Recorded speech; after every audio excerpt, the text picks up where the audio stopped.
My ex-boyfriend's sister hid my passport the night before a £4,000 holiday, and I've never told this story before, so I thought on TikTok, in front of 500,000 followers, is the best place to launch it, right? So my ex-boyfriend's sister hated me, and I don't mean she was like cold or awkward, I mean she genuinely could not stand the sight of me, and everybody knew it. His parents knew it, my ex-boyfriend knew it. She wasn't exactly subtle, but no one ever pulled her up on anything because she was the princess. Anyway, we'd all booked this massive family holiday together. It was somewhere really exotic, somewhere really expensive. And I just need to let you know that I paid for my own holiday, so let's not be thinking that my boyfriend treated me in any way, because he didn't.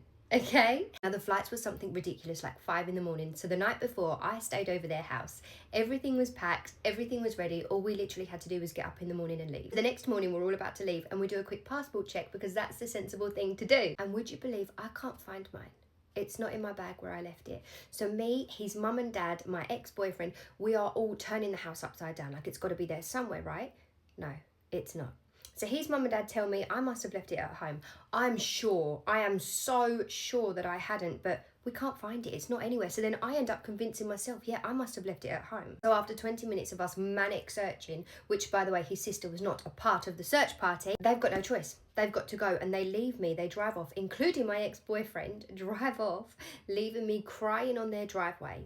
And he left me his key because I needed to tidy up the mess that we had made from searching for my passport and lock up behind me. So I goes back inside. I have another look. My passport it's just not there. So I tidy up the mess that we've made. I lock up behind me and I go home. I cry, I sleep, I eat, I stay in bed all day. I'm utterly depressed. I'm £4,000 down on a holiday that I can't even go on. And then I have an epiphany. So I goes back to my boyfriend's house. I let myself in and I go straight up to his sister's room. And I turn that room upside down. I am like a crazy woman because I know that my passport is here. I'm in drawers, I'm in her wardrobe, I'm under the bed. And then I find it under her mattress, exactly where she had put it. Now, logically, I know I should have phoned my boyfriend. I should have told his parents. I should have just exposed her. But here's the thing. She is such a princess in that family that I know she wouldn't have been punished for this. I know she would have just got away with it. They would have tried to soften things for me so that I wasn't angry at her. I know exactly how that conversation would have gone.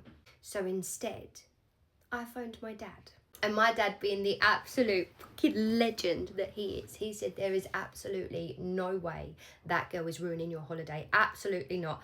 I'm booking you another flight. And I didn't tell a single person in his family. I just turned up. And the look on her face when I turned up to that hotel, it was like she'd seen a ghost. I've literally never seen someone so horrified in my whole life. So this whole holiday she spent giving me dirty looks, making nasty little comments. She had such a miserable face the whole holiday, like a slapped ass. But I didn't let it affect me. I had a great time because I knew something she didn't. I knew how this story ended. The morning of our flight home, I woke up very, very early, hours before everybody else. And I very quietly and very, very carefully took her passport. And we had, in my room, we had these wardrobes that were kind of fixed to the wall. Big, big wardrobes. They were fixed to the wall, but at the top at the back, they had this gap. And I dropped her passport down the back. Hours later, we're all packed up. We're ready to go to the airport and we do a last minute passport check because that's a sensible thing to do. But she can't find hers. So she starts crying because the best part is she knows it's me. She knew it was me that took her passport, but she couldn't say anything because then she'd have to explain how she knew. She'd have to explain that she hid my passport. So long story short, she missed her flight. So now the family had to arrange emergency travel documents, extra hotel nights, a new flight home, and the whole thing cost a fortune, so no one could stay with her because of how much it was costing, so she had to stay alone. And her parents were furious because of how much this was costing. So then she promised everybody that she's got £600 back at home in her bedroom, which she had put towards it, and then she'd work to pay the rest back, which was awkward.